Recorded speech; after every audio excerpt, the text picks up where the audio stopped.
फिर लेट हो आज तुम। सॉरी रोशन, वो ट्रैफिक की वजह से लेट हो गई। हम इतने दिनों बाद मिल रहे हैं और तुम फिर लेट। चलो आओ बैठो।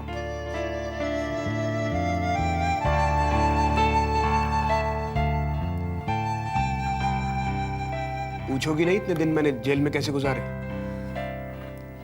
वो सब पूछकर मैं तुम्हारे जख्म हरे नहीं करना चाहती। मेरे जख्म अभी भरे ही कहाँ हैं जो हरे होंगे।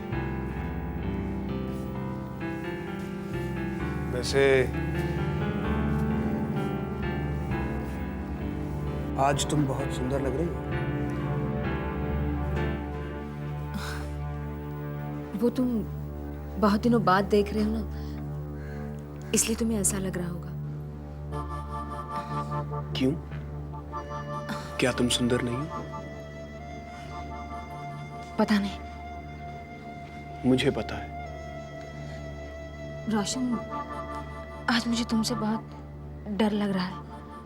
मुझसे डर? क्यों? तुम बहुत अजीब तरीके से देख रहे हो और बातें भी बहुत अजीब अजीब कर रहे हो। हो सकता है बहुत दिन जेल में रहकर आया हो ना, इसलिए शायद मेरे बोलने और मेरे देखने में थोड़ा फर्क आ गया हो। और डोंट वरी, 2-4 दिन में सब ठीक हो जाएगा। आओ चले। कहाँ? मैंने तुमसे कहा था ना कि जेल से छूटते ही मैं तुमसे शादी कर लूंगा। तो मेरे एक अंकल हैं जो शादी करवाने में हमारी मदद करेंगे। मैं आज तुम्हें उन्हीं से मिलवाना चाहता हूँ। आओ चले। रोशन, फिर कभी चलेंगे? क्यों? क्या तुम मुझसे शादी नहीं करना चाहती? नहीं, ऐसी कोई बात नहीं। तो फिर मेरे साथ चलने में तुम्हें एतराज क्यों है? रोशन, तुम्हारे साथ तुम्हारे अंकल से मिलने मैं चलूंगी, लेकिन आज नहीं, किसी और दिन। जब तुम्हें किसी और दिन भी जाना है तो फिर आज ही क्यों नहीं? चलो ना, आज चलते हैं। रोशन, तुम आज ऐसा क्यों कर रहे हो? बस इसलिए कि मैं चाहता हूँ कि तुम जल्दी से जल्दी अंकल से मिलो, बस दैट्स इट। रोशन प्लीज, मैंने कहा ना, आज नहीं। कोई ना, आज तुम इतनी सुंदर लग रही हो और आज तुम अंकल से नहीं मिलना चाहती? चलो ना प्लीज, चलो प्लीज का। रोशन प्लीज, आज तुम अपने आपे में नहीं है। फिर कभी चलेंगे। अरे कोई ना देखो, नाराज मत हो। कोई ना प्लीज, कोई ना तुम जानती हो तुम्हारे बिना जिंदा नहीं रह सकता। कोई ना, I love you. Roshan please, आज नहीं प्लीज।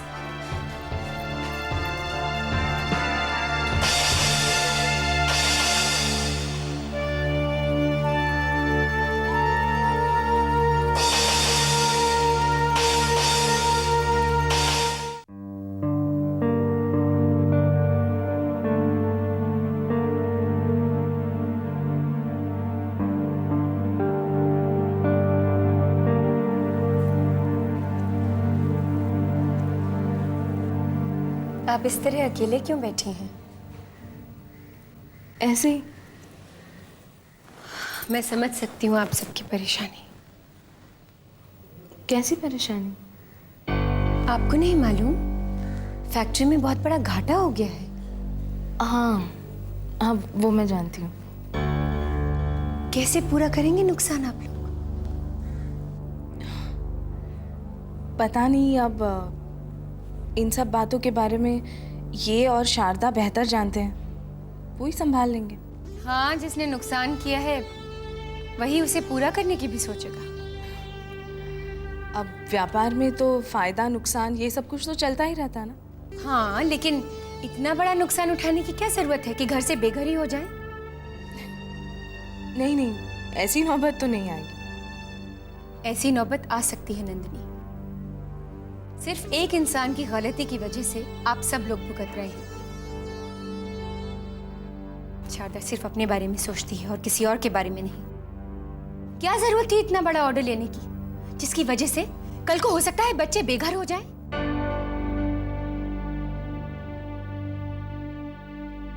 आपने शारदा की कहानी तो सुनी है ना?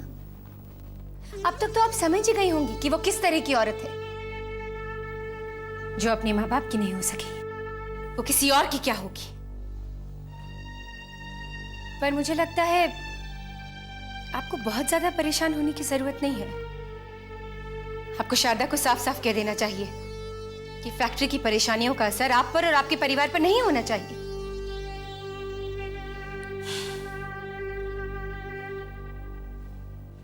रत्ना, शारदा हमसे अलग नहीं है। उसकी परेशानियां हमारी परेशानियां हैं। खबरदार जो उसे हमसे अलग करने की कोशिश की। आज तो तुमने मेरे सामने उसके बारे में भला बुरा कह दिया। आइंदा अगर ऐसी हरकत की तो मुझसे बुरा कोई नहीं होगा, समझी?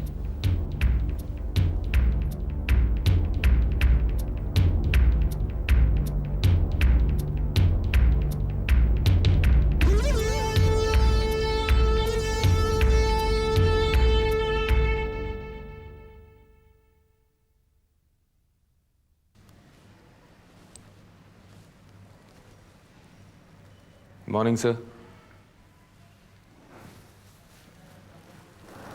आप इतनी सुबह सुबह? काम ही कुछ ऐसा है सर।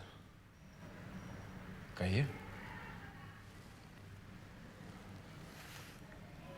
ये मेरा रेजिग्नेशन लेटर है। मैं पूछ सकता हूँ इस्तीफा क्यों? वजह आप जानते हैं। सबरवाल साहब, जो कुछ भी हुआ उसके लिए मैं बहुत शर्मिंदा हूं। आप अपना ये इस्तीफा वापस ले लीजिए। आपको अच्छी तरह से मालूम है कि आप हमारी फैक्ट्री के लिए और हमारे लिए खास हैं। फैक्ट्री के लिए और आप लोगों के लिए मैं कितना खास हूं, इसका अंदाजा मुझे अच्छी तरह हो गया है सर। आप हमें हमारी गलती का एहसास दिला रहे हैं। मैं तो सिर्फ अपना इस्तीफा दे रहा हूं। आप 2 मिनट बैठे, मैं अभी आता हूं। श्याम, श्याम। क्या हुआ? सबरवाल साहब अपना इस्तीफा लेकर आए हैं। क्या? क्यों लेकिन? श्याम, तुम्हें तो पता है हमने कितने सारे इल्जाम लगाए थे इन पर। उतना सब कुछ सुनने के बाद कौन आदमी उसी तरह से काम करता रहेगा? शायद इसीलिए वो हमें अपना इस्तीफा दे रहे हैं, ताकि हमें अपनी गलती का एहसास हो। अरे लेकिन रघु, हमने जब इल्ज़ाम लगाए थे हमें सच्चाई नहीं मालूम थी, लेकिन अब तो उनको बोल उनका इस्तीफा मंजूर नहीं होगा। नहीं नहीं, मैं उनसे नजरें नहीं मिला पा रहा हूँ। तू ही जाकर उनसे बात कर, मैं शारदा को लेकर आता हूँ। जा।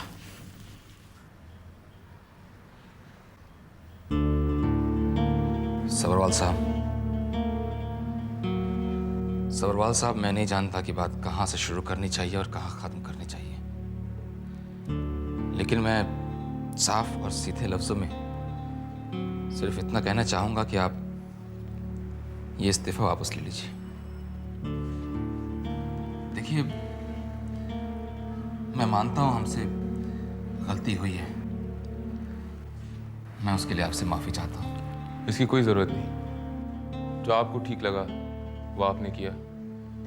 अब जो मुझे ठीक लग रहा है वो मैं कर रहा हूँ। ये मैं क्या सुन रही हूँ योगी? मैडम, आप जो कुछ भी सुन रही हैं सही सुन रही हैं। योगी, इस वक्त फैक्ट्री में कैसे हालात चल रहे हैं तुम्हें पता है ना? ऐसे मुश्किल हालात में भी तुम फैक्ट्री छोड़ना चाहते हो योगी? योगी, इस वक्त फैक्ट्री को तुम्हारी सख्त जरूरत है। Try to consider that.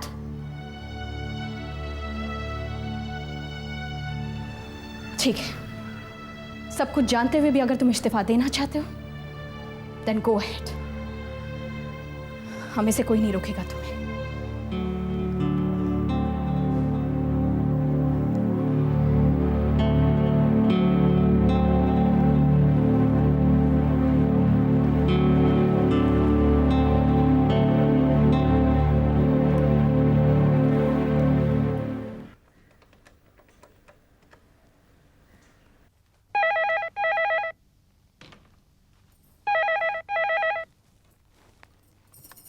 Hello. नमस्कार मैडम, सहाय बोल रहा हूँ। बोलो सहाय, क्या खबर है? मैंने तो आपको एक से एक अच्छी खबरें सुनाई मैडम, पर आप हैं कि मुझसे खुशी नहीं हुई। काम की बात करो सहाय। आधी खबर है और आधी राय। खबर बोलो। जैसा कि आप चाहती थी, कोयना गारमेंट्स बिकने के कगार पे है। जिस फैक्ट्री में ऑर्डर के पूछताछ के लिए फोन आया करते थे, वहाँ सिवाय लेनदारों के और कोई फोन नहीं आते अब। यहाँ तक कि फैक्ट्री के बाहर भी लेनदारों की लाइन लगी हुई है। तो तुम अपनी मेहनत का मुआवजा चाहते हो? हाँ, मुआवजा तो चाहता ही हूँ, साथ में एक राय भी देना चाहता हूँ। बोलो। मैडम, आप चाहें तो कोयना गारमेंट्स की मालिक बन सकती हैं। कोयना गारमेंट्स की मालिक? वो कैसे? कोयना गारमेंट्स को खरीद कर आओ कैसे? भाई मेरी मानिए तो आप अपना ब्यूटी पार्लर बेच दीजिए, कुछ और पैसे इकट्ठे कीजिए, बाकी का लोन मैं आपको दिलवा दूंगा। फिर आप इस फैक्ट्री को खरीद के मालिक बन सकती हैं। और हाँ, मुझे 10% का पार्टनर जरूर बना लीजिएगा, फिर देखिए क्या होता है। सहाय, ये जानकर अच्छा लगा कि कोयना गारमेंट्स के बाहर क्रेडिटर्स की लाइन लगी हुई है। और जहां तक तुम्हारी राय का सवाल है, इतना याद रखो, मैं दूसरों के घर फूंकने में अपने हाथ कभी नहीं जलाती, समझे?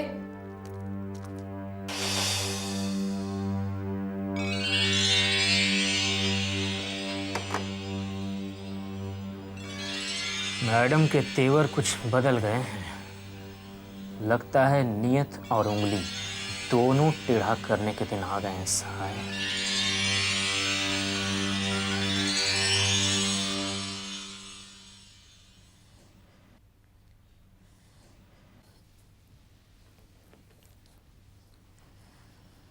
कहाँ से आ रही हो कोयना? माँ, वो मैं कल्पना से मिलने गई थी। तुम झूठ बोल रही हो। माँ,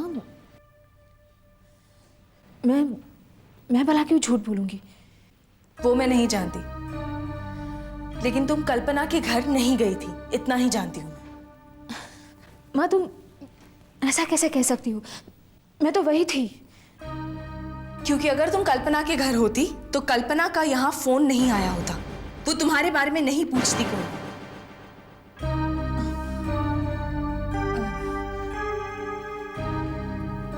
कल्पना का फोन आया था? हाँ। माँ, मैं तो उसी के साथ थी। उसने गलती से फोन किया होगा। माँ को बेवकूफ बनाने की कोशिश मत करो कोयना। बताओ, कहाँ गई थी तुम? कहाँ से आ रही हो? माँ, वो मैं रोशन से मिलने गई थी।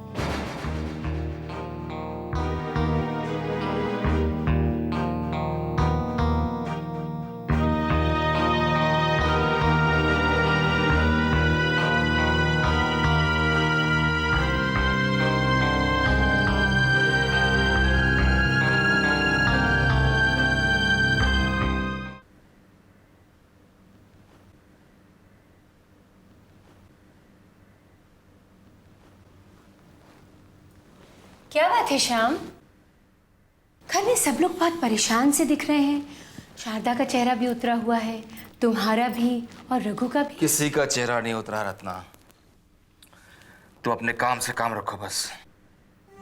अगर तुम चाहो तो मुझे अपनी परेशानी बता सकते हो। कोई परेशान नहीं है, तुम जाओ यहां से। अरे हाँ श्याम, वो मैं जाने की बात ही तो करने आई थी तुमसे। मैं घर छोड़कर जा रही हूँ श्याम।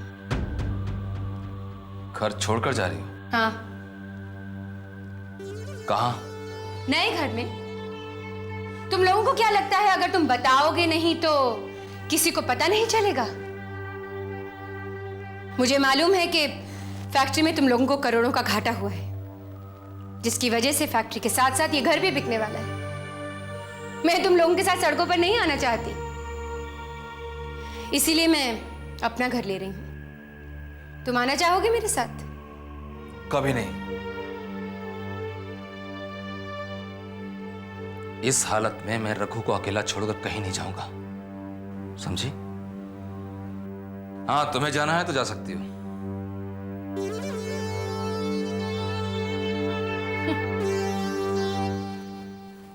बेबी,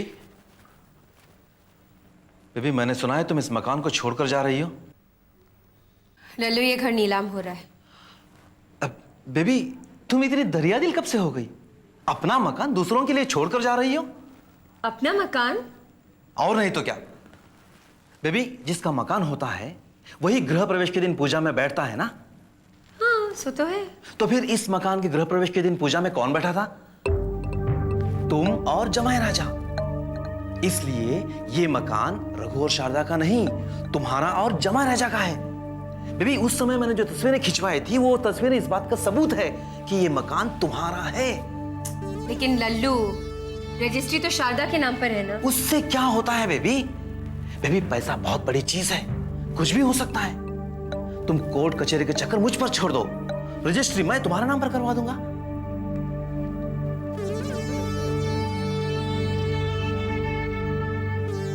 क्या सोच रही हो बेबी? तुम खुद इस मकान से निकलने की बजाय रघु और शारदा को निकालने की सोचो।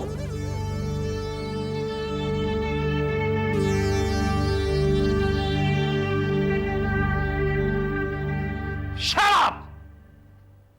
मैंने तुमसे पहले ही कहा था, मुझे बातें नहीं काम चाहिए, काम। मगर बॉस, वो लड़की तो मान ही नहीं रही। Keep your mouth shut. मैं कुछ सुनना नहीं चाहता। हमारे धंधे में जबान की कीमत होती है, जबान की, और मैं एडवांस ले चुका हूं। अगर 2 घंटे के अंदर अंदर वो लड़की वहां नहीं पहुंची तो तुम समझ सकते हो तुम्हारे साथ क्या होगा। Yes boss. सिर्फ 2 घंटे। Now get out and get that girl.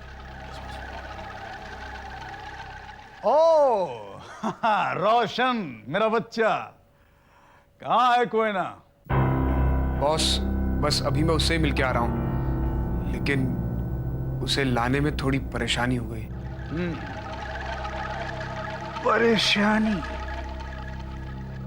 परेशानी तो मुझे भी है रोशन, और तुम्हें भी थी जब तक तुम जेल में बंद थे। लेकिन इन तमाम परेशानियों के बावजूद मैंने तुम्हें जेल से छुड़वाया। पर लगता है तुम सब कुछ भूल गए। क्यों? मुझे सब याद है बॉस, बस आप थोड़ा सा इंतजार करिए। इंतजार? क्यों? कहीं ऐसा तो नहीं कि उस लड़की से दोबारा तुम्हें प्यार होने लगा है? नहीं बॉस, मैं जेल में बिताई गई उन रातों को कभी नहीं भूल सकता,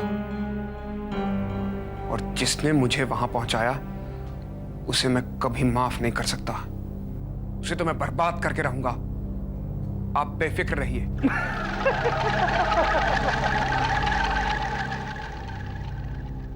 फिक्र तो मुझे है रोशन, फिक्र तो मुझे है मेरे बच्चे, लेकिन उस लड़की की नहीं, तुम्हारी है।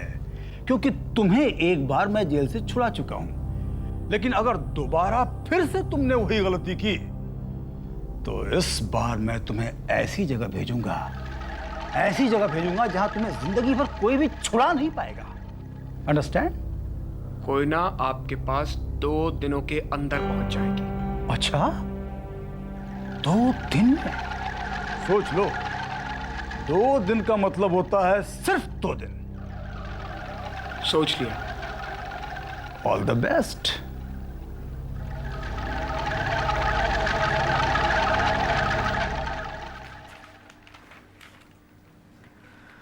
ये लो, तुम्हारा ये काम भी पूरा हो गया। भैया, आपका जो एक्सपोर्ट ऑर्डर कैंसिल हुआ तो मुझे बहुत बुरा लगा। कितनी मेहनत की थी आपने उस ऑर्डर के लिए। अगर वो ऑर्डर कैंसिल ना होता तो कितना नाम हो जाता आपका फैक्ट्री में। जो होना था सो तो हो गया, क्या कर सकते हैं हम। खैर, जब अच्छा वक्त आएगा तो सब ठीक हो जाएगा। हाँ भैया, मगर अब आपको इस बात के लिए और ज़्यादा परेशान नहीं होना चाहिए। नहीं नहीं, इसके लिए मैं ज़रा भी परेशान नहीं हूँ। ये हुई ना बात भैया, अब आप फिर से उतनी ही मेहनत से काम करके और भी बड़ा ऑर्डर ला सकते हैं। ऑर्डर तो ये भी काफ़ी बड़ा था और ठीक ढंग से भेजा भी जा सकता था, लेकिन नहीं भेजा। मतलब ये ऑर्डर आपने जानबूझ के सही नहीं भेजा? हाँ। मगर भैया, इससे तो बहुत बड़ा नुकसान हुआ है। इससे तो फैक्ट्री भी बंद हो सकती है और फिर हम लोगों की जॉब। नहीं नहीं, ऐसा कुछ नहीं होगा। और फिर तुम्हारा भैया है ना यहाँ पर, तुम्हें तो चिंता करने की बिल्कुल ज़रूरत नहीं है। तुम्हें किसी अच्छी पोस्ट में लगवाऊंगा। थैंक यू भैया, मैं तो डर ही गई थी। नहीं नहीं, डरने की क्या बात है। तुम मेरी बहन हो इसलिए एक बात बता रहा हूँ, ये फैक्ट्री ना बिकने वाली है और जो खरीदेंगे ना वो लोग मेरे अपने लोग हैं। तो मैं तो यहाँ रहूँगा, और मैं यहाँ रहूँगा तो ऑब्वियसली तुम्हें और अच्छी पोस्ट दिलवाऊंगा, ठीक है ना? जी भैया, थैंक यू।